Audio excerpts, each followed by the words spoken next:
Oi, pessoal, vim aqui falar com vocês um caso real que fundamenta o que eu sempre falo nas apólices de RC Profissional Advogados. Então, se você trabalha com seguro de responsabilidade civil profissional para escritórios de advocacia e advogados, ou pretende trabalhar nessa área, presta muita atenção nesse vídeo que eu vou te dar uma dica importantíssima e vou te provar que isso realmente acontece na prática. Antes de entrar no caso prático, já se inscreva no canal e já deixa o seu like no vídeo para que eu possa fazer mais e mais vídeos dando exemplos de casos reais para que você aprenda de forma muito prática e didática. Eu sempre falo com vocês nas aulas de advogado, no seguro de RC profissional para advogados, a importância de vocês observarem se também estão protegidos na apólice do escritório os sócios. Eis que eu me deparo com um caso real dessa situação. Uma ação judicial que a cliente do escritório processou o escritório e o sócio, alegando que eles não prestavam informações acerca das ações, que ela pediu para entrar com duas ações, Uma ação contra o empregador dela e uma ação contra o INSS, porque ela sofreu um acidente de trabalho e não recebeu os direitos dela, então ela contratou o escritório para entrar com essas duas ações. Ela perdeu as duas e ela reclamou que o escritório e o advogado, que a estava representando, nunca deu satisfação, não orientava, não juntou os documentos devidos, enfim, e por culpa dessa falha profissional, em virtude dessa falha profissional, ela foi prejudicada e perdeu o direito dela. Então, ela processou o escritório e o sócio. Então, voltando àquela situação que eu sempre comento, Imagina que o escritório tem uma apólice de responsabilidade civil profissional. A condenação contra ele está coberta? Sim. Os honorários para ele contratar um advogado para defendê-lo estão cobertos na apólice dele? Sim. Aí a primeira coisa que você pode perguntar, Tabata, mas se ele é um escritório de advocacia, ele vai contratar um advogado para defendê-lo na ação? Sim, é o recomendado, Porque quando nós estamos imersos ali num problema, ainda que seja que nós sabemos ali a solução, o ideal é que você peça para uma outra pessoa, atuar na causa, fazer a defesa, porque ela vai estar com a mente mais tranquila, mais limpa, para poder ver todas as questões. Quando você faz parte do problema, você está com a sua mente viciada, você acha que a pessoa não tem direito a nada, que absurdo ela tá me processando, e aí você não consegue fazer uma boa defesa, fazer a sua própria defesa.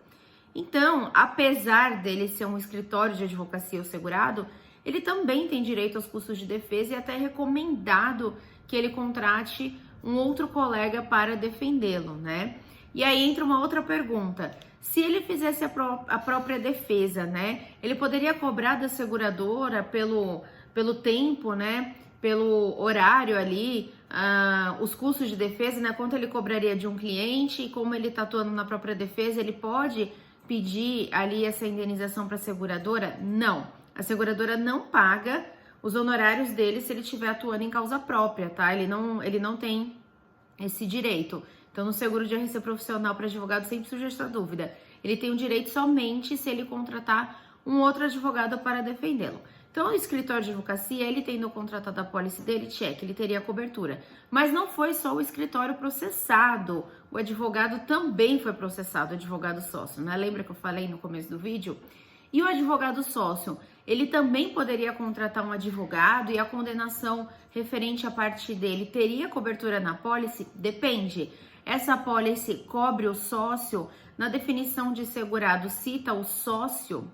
E lembrando que no escritório de advocacia é muito comum o sócio atuar na atividade profissional. Inclusive, as causas mais complexas, normalmente quem conduz são os sócios, porque os sócios, digamos assim, numa jornada de carreira, seria os advogados mais experientes, Então, eles são os que mais precisam aí da proteção, porque eles atuam nos casos mais complexos. E eu diria para você que mais ou menos metade das seguradoras não cobrem os sócios, Não tá lá sócio na definição de segurado. Por isso que no sistema, dentro da plataforma do aluno Venda Seguro, por isso que no sistema tem essa pergunta, Você quer a cobertura, quer a proteção para sócio dentro da apólice do escritório? E aí quando você seleciona sim, aparecem somente as seguradoras que têm essa opção. Se a seguradora que você já tem uma pólice emitida não apareceu, você, por favor, negocie com a seguradora desde o início da retroatividade da pólice a inclusão de sócio na definição de segurado, senão o sócio vai ficar desprotegido. Aí alguns alunos costumam me perguntar, né? Tá, mas eu posso contratar uma pólice por escritório e uma pólice pessoa física para o sócio? Pode, né? Essa seria uma solução caso o segurado, o sócio, né, não esteja como segurado. Mas é possível contratar uma pólice única para o escritório, né, para a pessoa jurídica, amparando também os sócios. Então, se essa é a primeira pólice que você vai contratar, observe isso. Observe 3 coberturas fundamentais, tá? 3 proteções que, na minha opinião, toda seguradora deve ter quando você vai contratar uma pólice de RC profissional para advogado. Sócio na definição de segurada, uma pólice para escritório de advocacia, corrigindo. Sócio na definição de segurado, dano moral puro e perda de uma chance. Essas 3 proteções são o mínimo que um escritório deve ter quando contrata uma pólice de RC profissional. E se você quer ter acesso ao sistema Melhor Produto, saber quais são as seguradoras que realmente protegem seu cliente, não se engane, as líderes de mercado muitas vezes são a pior opção, então você precisa entender direitinho quem cobre o quê, para saber tudo isso em segundos, sem perder muito tempo, para você investir seu tempo prospectando o cliente, entra agora no vendaseguro.com.br, que você vai ter acesso imediato a tudo isso e vai contratar a pólice certinho e não vai ter problema para sua corretora.